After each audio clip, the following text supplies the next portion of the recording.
Good morning, children. So in today's class, we'll discuss about the civil disobedience movement. The Champaran campaign, we call that a civil disobedience movement. Mahatma Gandhi launched the civil disobedience movement. So this movement was started by or launched by the Mahatma Gandhi ji. This movement started with the Dandi March on 12th March 1930. This movement was started with the Dandi March on 12th March. On 12th March 1930. This movement was started on 12th March 1930. He started this famous march from Sabarmati Ashrama along with the 78 followers to Dandi. So he started this movement from the Sabarmati Ashrama to Dandi with the 78 followers on the Gujarat coast to break the salt law. This movement was started just because to break the salt law. This movement was started by or launched by the Gandhiji on 12th March 1930. This movement was started from the Sabarmati Ashrama to Dandi with the 78 followers to break the salt law. This movement was started to break the salt law. The law banned people from making salt in their homes. This movement was started to ban making salt in homes. The law banned people from making salt in their home. This movement was started to ban the making salt in the homes. People were forced to buy salt from the British at high prices. So the Indian people were forced by the British to buy the salt at a high price. On 6th April, Mahatma Gandhi broke the law by making salt. On 6th April, Mahatma Gandhi ji break this law by making the salt. By picking up a handful of salt, he inaugurated the civil disobedience movement. So by picking up or by holding the salt. By picking up or by holding the salt, Mahatma Gandhi ji started the civil disobedience movement. This journey of Mahatma Gandhi ji is now in the history as the Dandi March. So this journey of breaking the law of salt, this journey we call that Dandi March. We call that Dandi March.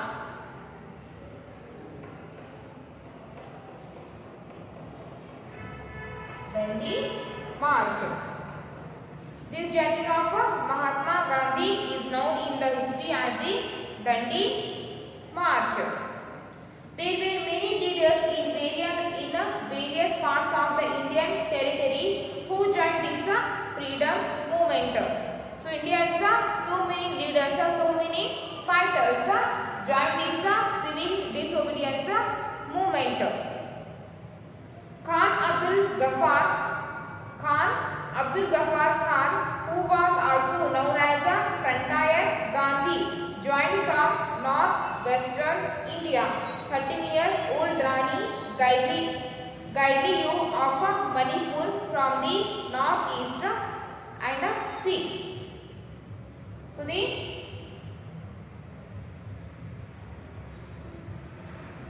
Khan Abdul Ghaffar, who was known as the Frontier Gandhi.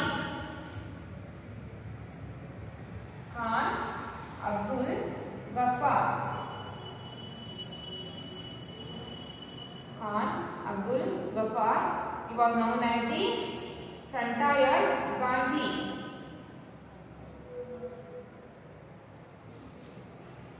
Frontier Gandhi. And a 13-year-old Rani Gaidliu.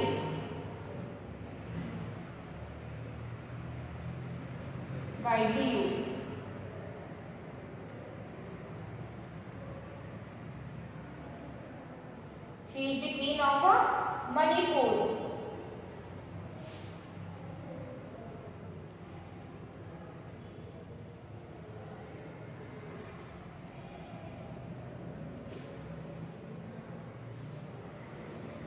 Khan Abdul Ghaffar, who was also known as Frontier Gandhi. So Khan Abdul Ghaffar, he was known as Frontier Gandhi. He was also joined the civil disobedience movement.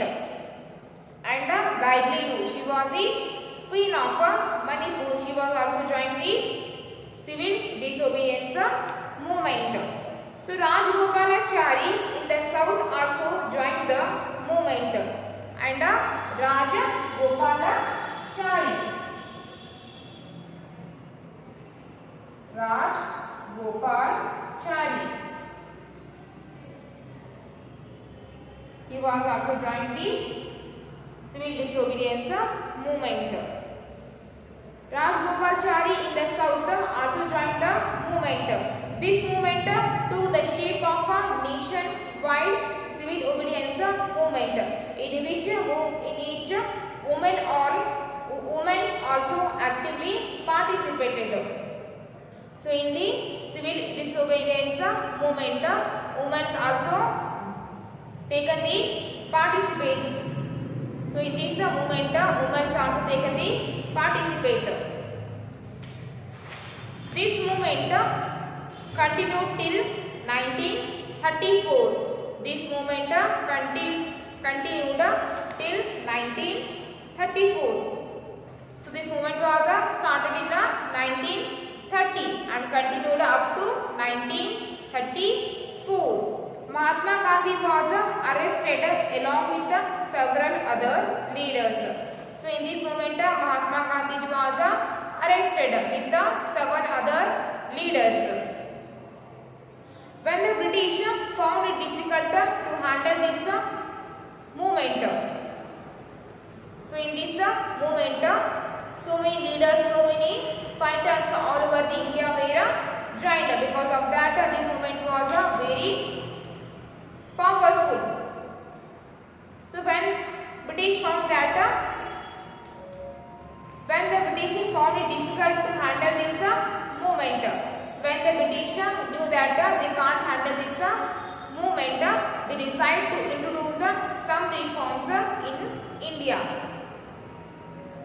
So they decided to introduce some reforms in India. The Government of India Act was passed in 1935. The Government of India Act.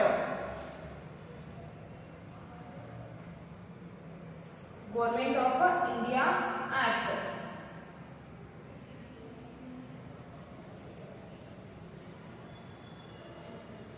Government of India Act. This act was passed in 1935 or introduced in 1935. This was based on the report of Simon Commission. This act was introduced based on the Simon Commission and the conclusion of the Round Table Conference.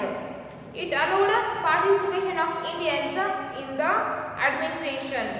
So according to Government of India Act, according to the Government of India Act, So Indians also take participate in the administration. According to the Government of India Act, Indians also take the participate in the administration. But Indians were unhappy. Because practically all powers remained in the hands of the British. According to the Act of Government of India Act, according to this Act, Indian can also take participate in the administration, but Indians were unhappy of this Act because practically it was not possible, because all the powers still in the hands of the British. All the powers remained in the hands of the British. So it was not possible. Indians wanted power in their own hands to shape their economic and political future. So Indians wanted powers in their own hand to plan for the Indian economic and Indian political future. So Indians wanted power in their own hand to shape their economic and political future. So Indians wanted powers in their own hand to plan for the Indian economical and political future. Next, Quit India movement.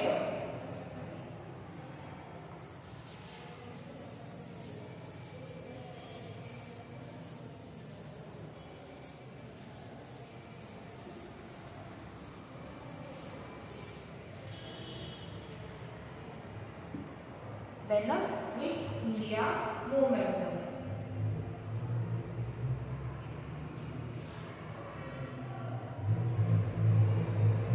Quit India movement.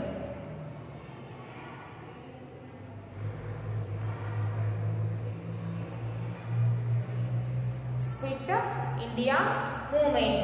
The second World War broke out in 1939. The second World War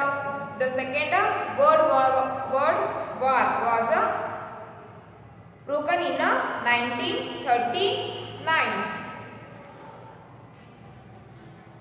The Second World War ended at the 1939. The British forced India into the war without the consent of the Indian leaders. By 1942, the war took a serious turn and Indians demanded freedom. In 1942, the Second World War took a serious turn and the Indian people demanded for the freedom. On 8th August 1942, the Congress in its meeting at Bombay passed a resolution known as the Quit India Resolution. On 8th August 1942, INC, Indian National Congress, declared that resolution Quit India. Quit India.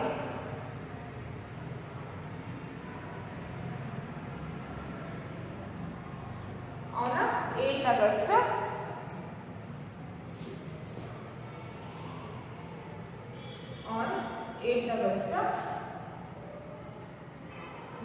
1942.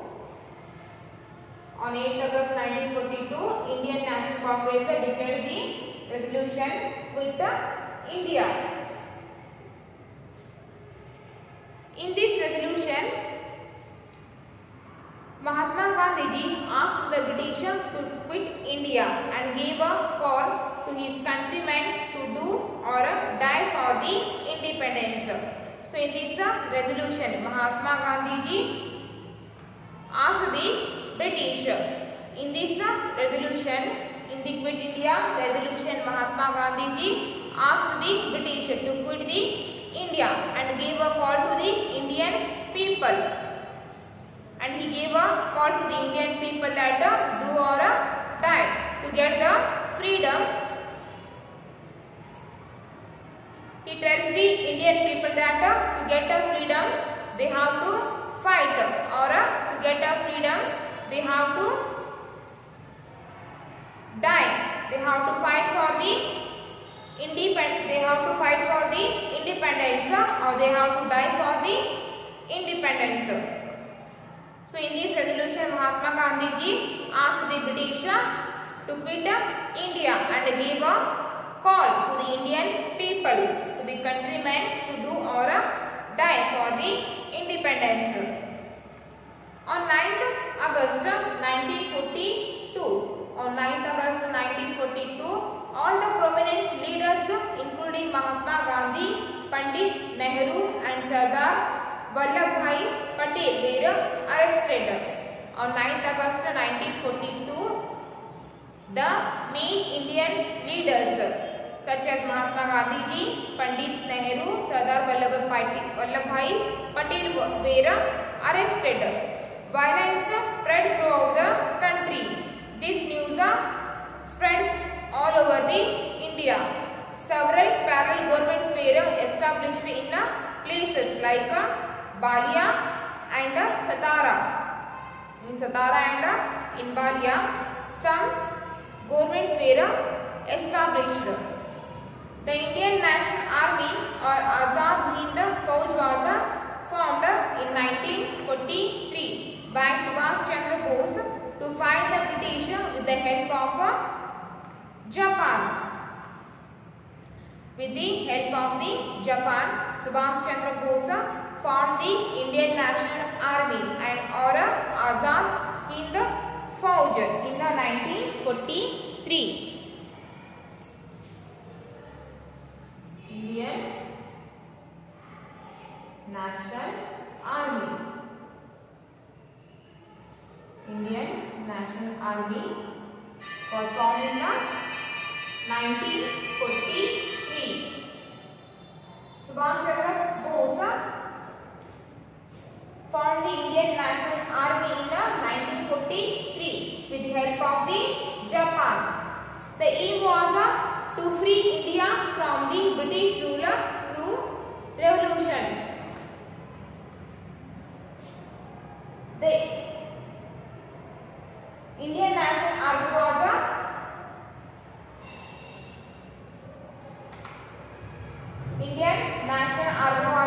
formed by the Subhash Chandra Bose in 1943 with the help of the Japan. The aim of forming this army is to get free India from the British rules.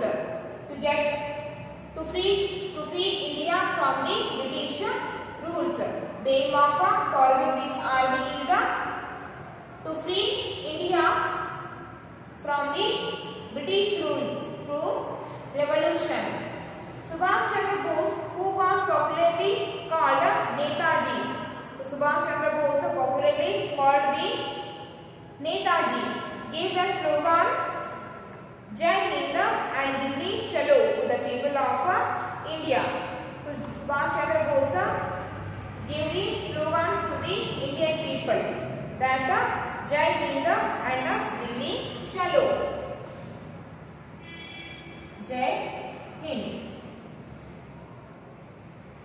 and Delhi Chalo.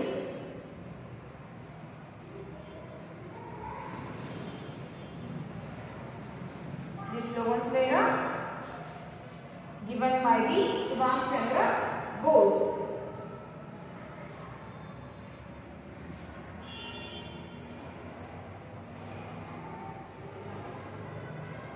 Subhash Chandra Bose. The Indian National Army or Azad Hind Fauj was formed in 1943 by Subhash Chandra the help of Japan. The aim was to free India from the British rule through revolution. Subhash Chandra Bose, who was popularly called Netaji, gave the slogan Jai Hind and Delhi Chalo to the people of India. In 1943, Subhash Chandra Bose formed the Indian National Army with the help of the Japan, just because to free India from the British rules. To free India from the British rules, and he gave the slogans to the Indian people, Jai Hind and Delhi Chalo. And next one is India's independence.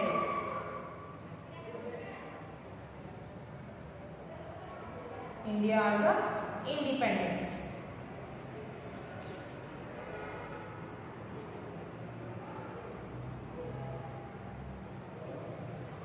India's independence.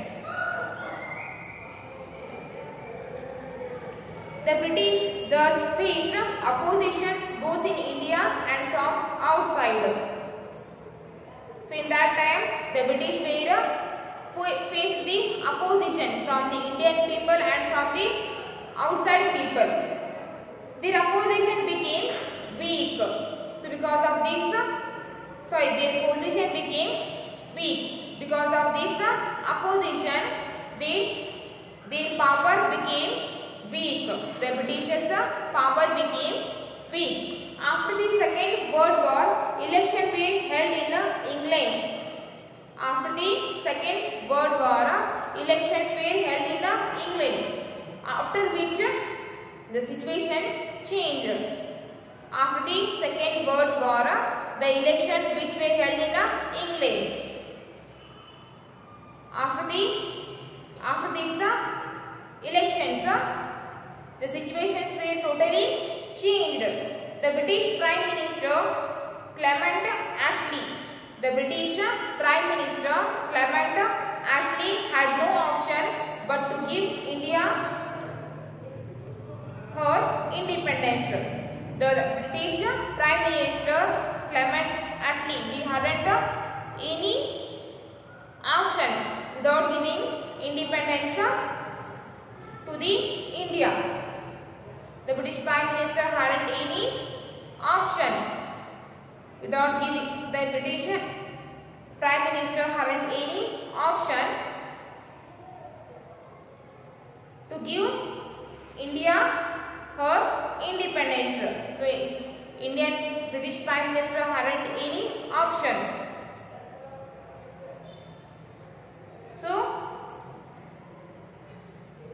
But British Prime Minister Clement Attlee had no option but to give India her independence. The Muslim League, headed by Muhammad Ali Jinnah, the Muslim leader Muhammad Ali Jinnah put forth his demand for the creation of Pakistan. The Muslim leader Muhammad Ali Jinnah, he put his demand that he put his demand for the creation of Pakistan. The Viceroy of India, Lord Mountbatten, played a prominent role in India's partition. The Viceroy of India, who was the Lord Mountbatten, he was the Viceroy of India. So he played an important role in India's partition. Lord Mountbatten, who was the Viceroy of India. So he played an important role in doing India's partition. At last, both the Congress and the Muslim League,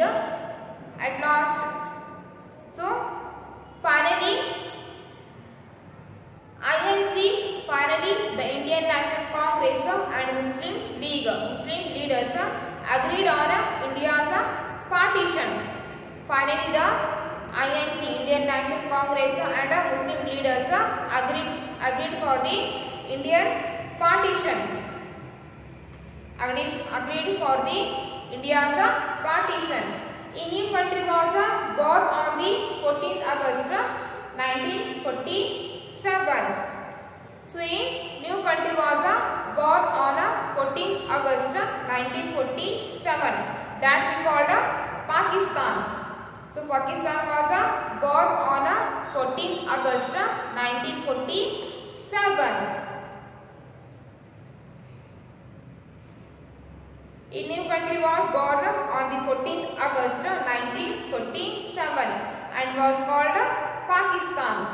India became independent on 15th August 1947. So India got its independence on 15th August 1947. Dr. Rajendra Prasad became India's first president. Dr. Rajendra Prasad.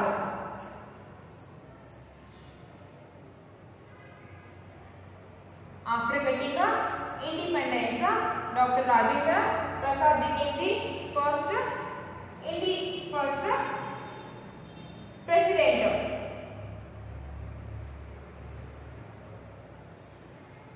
So Dr.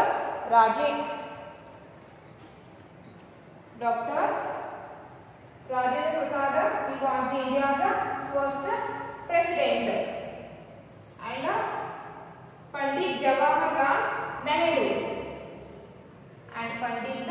Jawaharlal Nehru.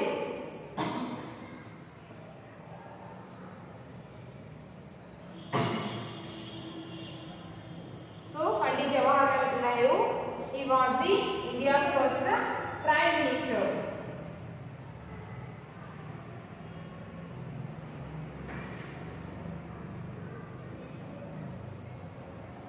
After getting independence, Dr. Rajendra Prasad became India's first president and Pandit Jawaharlal Nehru became first Prime Minister. Dr. Rajendra Prasad became India's first president and Pandit Jawaharlal Nehru became India's first Prime Minister. So Dr. Rajendra Prasad, he was the India's first president and Pandit Jawaharlal Nehru, he was the first Prime Minister. So remember these two. So he is the first president and he is the India's first Prime Minister. Now the fifth lesson is completed. So read whatever that we have discussed in the fifth chapter.